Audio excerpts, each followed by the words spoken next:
कि वज़ीर आज़म साहब ने ये जो मुतालबा किया है कि मुल्क के अजीम तर मफाद में, मुल्क के वसी तर मफाद में अब तमाम लोगों को, अपोजिशन को भी, हुकूमत को भी जो है वो एक मुफाहमत की सियासत करनी चाहिए ताकि सियासी इस्तेहकाम हो और मुआशी इस्तेहकाम हो। मुल्क को इसकी ज़रूरत है। अपोजिशन कहती है कि ये मुफाहमत कैसे हो सकती है जब आवाम के वोट पे डाका डाला गया हो, और ये मुफाहमत मुल्क के वसी तर मफाद में उस वक्त क्यों नहीं हुई जब इलेक्शन साफ और शफाफ होना चाहिए था मुल्क के वसी तर मफाद में। क्या कहते हैं जनाब अली गौर साहब?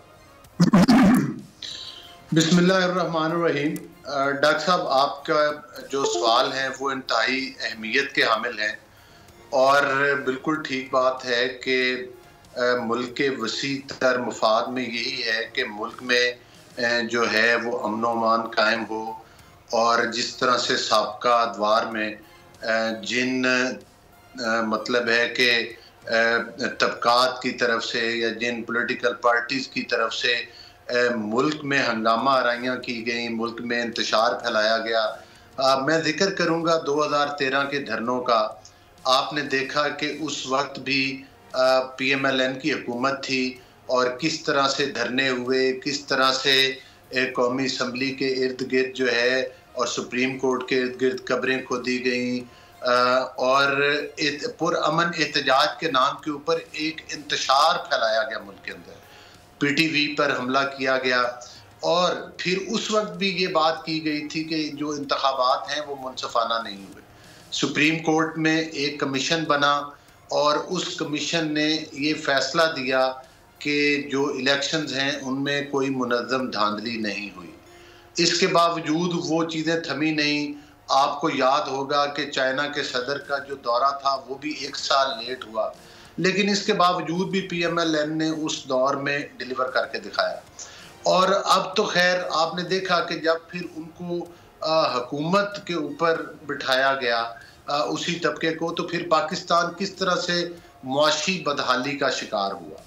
और ख़ास तौर पर फिर उसके बाद आपने देखा कि ये वाक़यात बढ़ते बढ़ते जो है वो 9 मई के वाक़यात की तरफ बढ़ गए और पाकिस्तान में किस तरह से एक सर हम माजी में ये सब चीज़ें डिस्कस कर चुके हैं, हमें आगे ज़रा सा बढ़ना है, टाइम कम है मेरे पास, बड़े लिमिटेड हैं, 4 गेस्ट हैं।